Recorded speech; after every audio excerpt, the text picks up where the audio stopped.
good afternoon, good evening, good morning for a fairly spontaneous show. If you're watching live right now, do get in the comments section and let us know your thoughts on the upcoming Madrid Open final, the women's one at least. And if you're watching retrospectively, do get in the comments section below and like and subscribe and all that other jazz. Mario, how are you doing today? I'm okay, and I'm actually, pretty excited for this day in tennis. It is already started, but there are a couple of good semifinals in Cagliari where there's going a strong challenger this week, and also the final, the women's final, is of course one of the best, if not the best match we could have hoped for, because number one against number two, a repeat of last year's final, the Queen of Clay actually versus the Queen of Madrid. I read it on Twitter and I liked Oh, okay. I I like don't know that. if it was Nick or Vanch or something or Okay. someone of them, but I really like this because Sabalenka already won twice in Madrid and actually has Yeah. always lifted the trophy when she managed to win the opening round. And Swiatek on clay, we have really nothing to say. A very clear also path to the final. So I'm really excited. The women's tournament is turning to be very, very interesting. There have been a lot of great matches since the beginning, actually, and also going on from the semis and hopefully these finals too. Even if I have the data, which is not really really interesting, between Sabalenka and Swiatek played 22 sets against each other, I saw that. Yeah. and only 3 of these 22 sets have been 6-4, 7-6, or no. There's not been, and not even a tiebreak in all these sets. Oh, But wow. Not even a yeah, tiebreak. Okay, yeah. no. So Yeah. a lot of times, even the sets that maybe Sabalenka wins then are a little bit one-sided. But yes, last year's final, I remember that it was very, very good. 3 games for Swiatek, 3 for Sabalenka. It was a little bit of a roller coaster one, Yep. and let's hope this one is going to deliver, of course. Yes, indeed. Buenos dias, Ozan. And of course, Mario is also a Spanish speaker, but ciao as well will do the job. Great for you to join us, and make sure you hit the like button. Yeah, I saw that tweet and it was like, okay, yes, a lot of their matches have, or a lot of their sets even have been, pretty one-sided. But you did highlight that final last year. And although there was there's a 3-game differential between each of those sets, the Yeah. margins were very fine. I mean, it was 1 break in each set, I believe, the difference, or at least certainly in that final set. And if you remember that final set and that final game that Aryna Sabalenka had, and she was struggling to get over the line. In fact, Mario, I'm just going to play a 45-second clip of her talking about that last game of that last match last year. Sure. There were some Australian Open final vibes for me today, and I was looking at a couple of comparisons. Australia was 2 hours 28 minutes. Today was 2:26. I'm sure you weren't aware of that, but I tell you, 4 championship points. Does that sound familiar? And were you thinking of it during that last game? Actually, yes, I was thinking when I was down with the break in the last game. I was thinking, okay, I did it at the Australian Open, so probably I'll be able to get this win this time again, and it's actually helped me to stay focused and to have this belief in myself. And yeah, definitely this match reminds a lot of Australian Open match.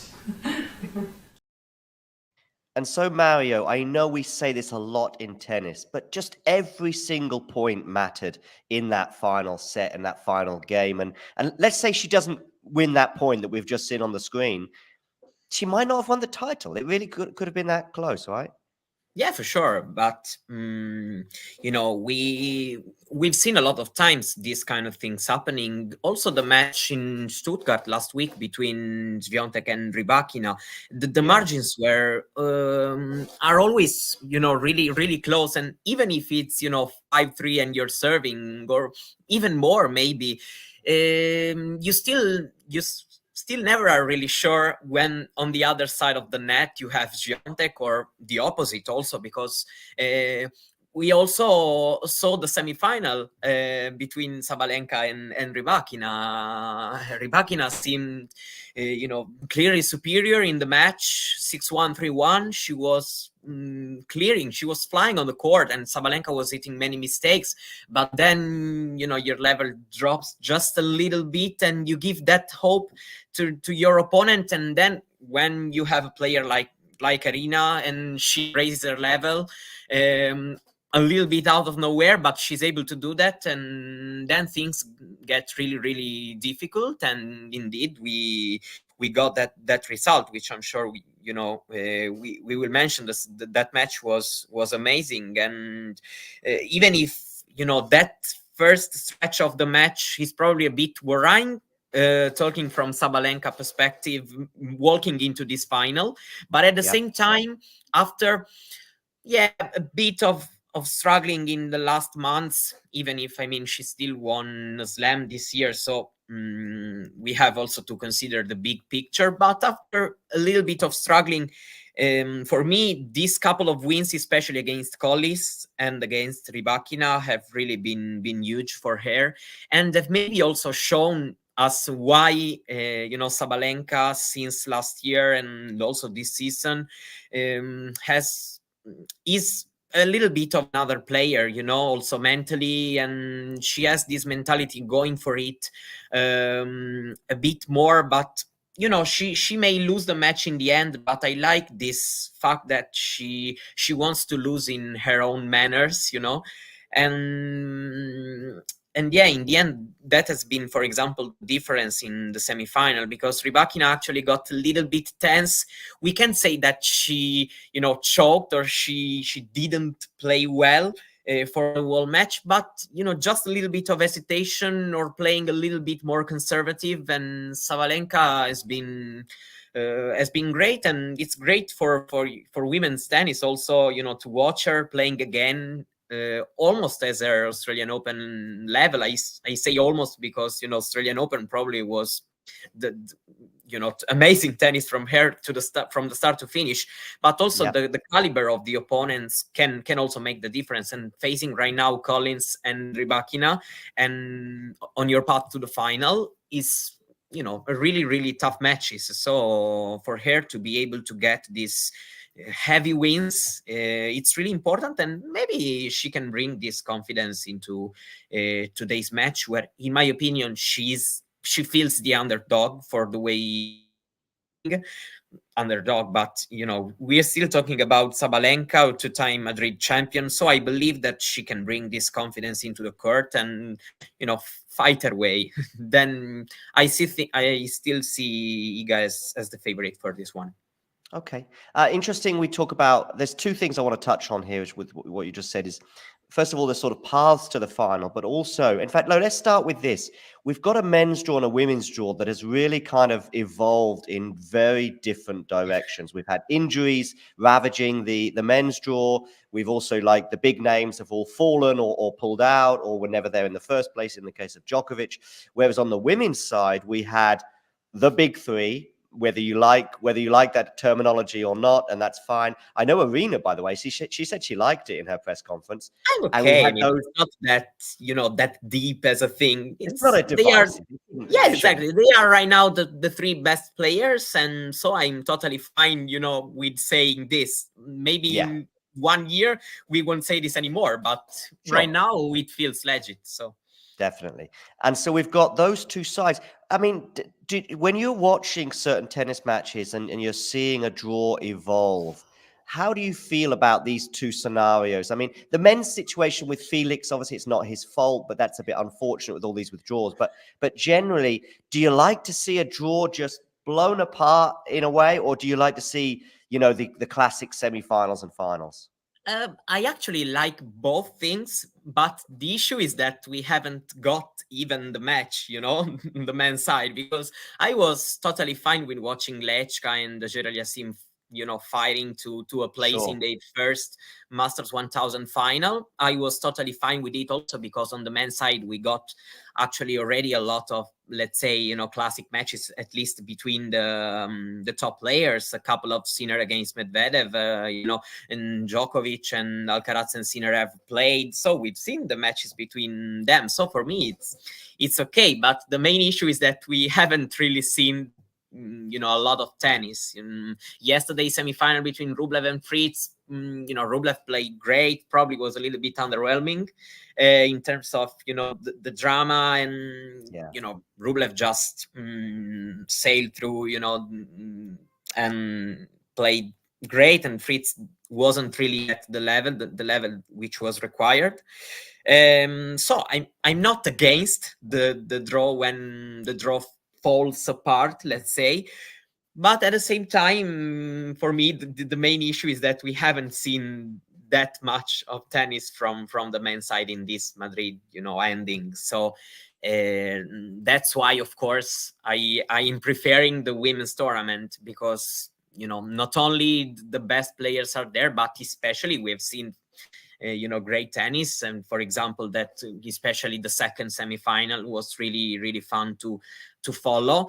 It then also depends on the match, because if maybe Rybakina closes 6-1, 6-3 against Sabalenka, and maybe even if you have two top players facing each other, that maybe it doesn't feels anymore as huge as it was before the match. So for me, it all depends on how things develop. I haven't, I have not a philosophy against, the predictability of the draws or the opposite. For me, it's both is fine, but of course I want to be able to enjoy the tennis and have good matches. And on the men's side, we haven't had that. Indeed, I agree. One good thing about this show is I can correct typos. I've just seen a typo in the article that I wrote, and now I fixed it. I wrote head to head head, but now I've just written head to head. So that's the beauty of episodes like this. So I can quickly fix a typo I just found in the article. But anyway, okay, let's talk about their journeys to the final, because they've been very different. We've seen Iga being Iga. I think something like 5 of her first 6 sets in Madrid were the bakery versions of ones and zeros, if you like. Yeah, at least one in every match played so far. So yeah. But then we had the match with Beatrice Haddad-Maia, and there was a little bump, let's say, for Iga in that match. And I thought her level in that first set was underwhelming for her. But then she goes and opens the bakery again in the second set and wins the final set 6-2. And then she wins in straight sets against Madison Keys in a match that never felt in doubt. So there's been a lot of typical Iga performances, I would say, at this tournament. Yeah, I would say every single one of them. Maybe especially, that first set, which was a bit worrying, not because she lost a set 6-4, but because she was looking in control at some point also in that first set. And then she dropped, I think, 5 games in a row, and she started playing, bad, losing control of her shots. But in the end, I mean, it's a long tournament. You have to play 5 matches to go through the final. And Haddad-Maia is also a player who's able to achieve her things when you are not playing the tennis you need to in order to beat her. She also hasn't had the super easy head-to-head against Haddad-Maia, Swiatek, also in the past. Yeah. She could have dropped, for example, the second set in the semi-final last year at the French Open, or she's been beaten once. So, I mean, I feel that it's totally fine.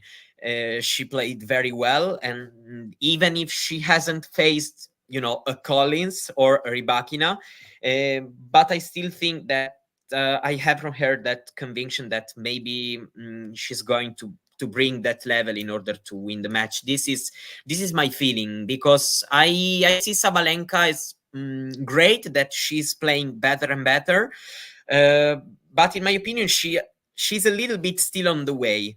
Okay. Feels like still a little bit of ups and downs, and I think that maybe Swiatek doesn't forgive you as maybe Rybakina did in maybe, you know, that game when you're serving for the match. But I mean, anything can happen, of course. And I also would say that, you know, a lot of times we want to make predictions, so that's mine, but actually, you know, none of the things will be shocking, unless it's maybe a Sabalenka 6-love, and that maybe yes, but or maybe even the opposite, despite Iga being, you know, but all the other things, I think that will be kind of reasonable. Also, the head-to-head, I mean, Iga won fairly comfortable a lot of these matches, but mostly that's been a stretch in early 2022 where Sabalenka was really struggling, and you know, and Iga was, of course, on that incredible winning streak. Even in Cancun, 6-3, 6-2, there were some missed chances for Sabalenka. So I feel that we should have a pretty enjoyable battle, despite me thinking that Iga should win this one. Yeah. I mean, I'll come to my prediction in a few seconds, but yeah, I know what you mean with Sab. You know, I think really a comfortable win for Iga could happen, 3-2, like you said, like in Yeah, that match it can. last year. Albeit that, as you say, that maybe that first set was quite comfortable in Cancun. Oh, sorry, it was quite competitive in Cancun. Probably a comfortable win for Sabalenka would be a surprise, but. I mean, I think the fear that I sense in your preview here, Mario, is that it might not be the classic that we had last year, and maybe when we build up these expectations of the two best players, arguably in the world, and playing really good tennis, and we've seen some amazing matches on the women's side in Madrid, but maybe the final might not reach those heights.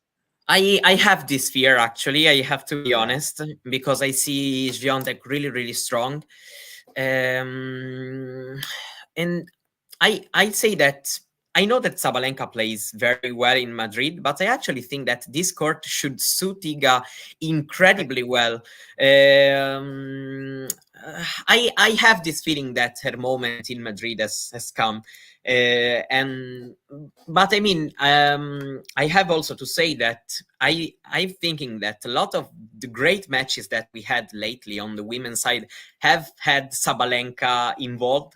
But because I also think that the way, you know, she carries herself, she was putting on a show, for example, against Rybakina in the end, when she went in the tiebreak for that back and on the run, and she screamed, and she's very entertaining, you know. So I also feel it's good when she is against either either Swiatek or Rybakina, because you find a little bit of a contrast in terms of the personality, and it makes the match even more interesting from, you know, kind of the storytelling.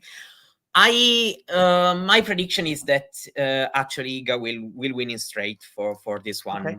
This is my prediction. I really hope to be entertained, but I have this fear. I don't know. I got up today having this feeling, also analyzing things a little bit. Also, Sabalenka maybe used a lot of energies also, and especially probably mentally, because physically, you know, you have the day rest. I feel like it's not that big of a factor, unless you are not fine for other reasons. But probably mentally, having had to fight all the way through the final can maybe hurt her a little bit. My opinion, the beginning will be important, because I also have that feeling that last year Sabalenka having the strong beginning of the match really helped her then to to have this even battle and then actually win the match in the end. But if Swiatek begins like Rybakina did, and then I would be a bit scared, because Swiatek is even better front runner compared to Rybakina. Yeah. I have also gone for an Iga win. I've said 3 sets, partly because I also feel as though that way I'm going to be close, because I think if Iga wins in straights, I say, well, Iga would win, 3. So sometimes when we make these sort of predictions, as Damien would say, it's kind of like, I think Iga will win, but I don't have a huge amount of conviction. Maybe you have more conviction, and therefore you're going in straight sets. But there is another reason for going for 3 sets from my side, which is also that you kind of, it's a conservative, it's a careful prediction, because that way, if Iga wins, the only result where I sort of look like I'm a long way away is if Aryna wins in straight sets. And that's, I think, the least probable outcome. So therefore, I've gone for, it's a sort of a mixed thing, if you know what I mean. Yeah. You're absolutely right. But I mean, I'm okay actually if I am wrong. Yeah. I just saying right now what I feel. I actually think that at times it's also this matter of the conviction. Maybe I am a little bit more sure about the result. If Aryna will win, I will welcome being wrong. There is another thing though, Mario, where which is, as I was just writing this preview a little while ago, I think I wrote in the piece that I had a hunch or feeling that Iga would win. But as I was writing it, and I looked at the head-to-head, and I looked at the 4 matches they played on clay, and we all know about Madrid being a bit different, and the conditions, and the big serve, and the power game that Aryna has can explain why players like her and Lehetska, for example, on the men's side, can often excel, and maybe even Medvedev a bit more in Madrid than elsewhere, despite his win in Rome.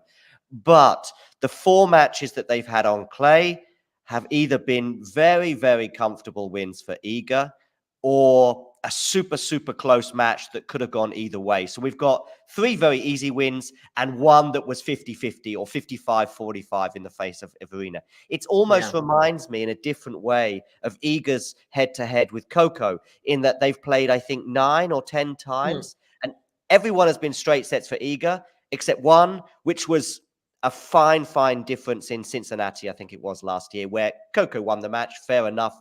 But that says to me that if you play someone 10 times or 9 times or whatever it is, and there's one very comfortable outcome almost every time, and the one time it's different, the difference was like this, I don't know, it just says to me that Iga on this surface, and as you said, the path on the way there, the only thing I might disagree with you on, though, Mario, is I don't think that Aryna will be hurt too much by these close battles, because I think the 2-day gaps that often happen between some of these matches, the 12-day sort of Masters or 1,000, which many of us don't like, but that's a debate for another day. I don't think these, there's the expression in English about being battle hardened, and I think Aryna goes into that with maybe it was also what she needed. Given her the state where she came in Madrid, probably she also needed this couple of big wins to have her self-belief getting higher, entering the final, and maybe also the rest of the clay season. So I really hope it's going to be a good one, because the women's tournament so far has been very, very entertaining. So I think it will be deserving. I know maybe fans, Swiatek's fans or Sabalenka's fans, would like a straight sets maybe for their their player, but as of course just an enjoyer, I really hope that it will be a hard fought contest, and may the better player win. Indeed. Wonderful, Mario. Thanks for joining me for this spontaneous episode. Make sure you give Mario a follow on Twitter. I'm going to share your Twitter handle right now, but you can remind me exactly what that is, Mario. I am called, like myself, Mario Boccardi, and I think I'm the most famous Mario Boccardi on Twitter. So you should be able to find myself. When I turn up at some of these tournaments in various different parts of the world, it's okay. I mean, I'm just talking about 20, 30, tennis journalists. If I meet an Italian journalist, they know who you are, at least in terms of social media. Same with Damien, and same with many of the other people that contribute to Talking Tennis. And big thanks for joining me today, Mario. Thank you for having me. And yeah, do hit the like button and subscribe and all that other stuff. Also, if you're watching retrospectively, get in the comments below and let me know your prediction, albeit that we've only got an hour, 2.5 hours before the match takes place. So some of you may watch this tomorrow. I don't know why you'd be watching a preview of today's final tomorrow. Maybe just to see how silly Mario and I look. Exactly. when Aryna Make fun of wins. me if Sabalenka wins the final. Yeah, exactly. Especially if she wins in straight sets, and you can then get in Yeah. the comments below. But yes, thanks, Mario, and I'll speak to you soon. Thank you. Bye-bye. Bye-bye. If you enjoyed this video, make sure you hit that like button. Don't forget to subscribe and click that notification bell so you don't miss out on all things tennis.